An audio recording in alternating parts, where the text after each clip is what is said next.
Ateneo versus UP. This is our match hype. Nothing gets more crucial than this.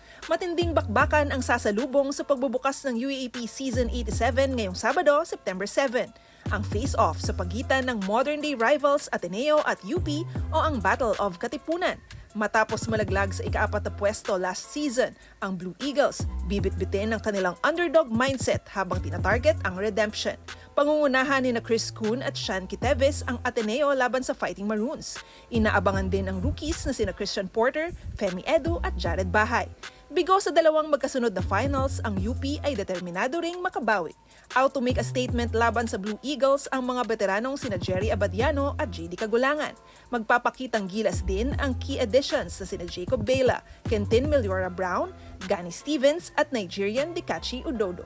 Sino kaya ang magwawagi? For more info, visit onesports.ph.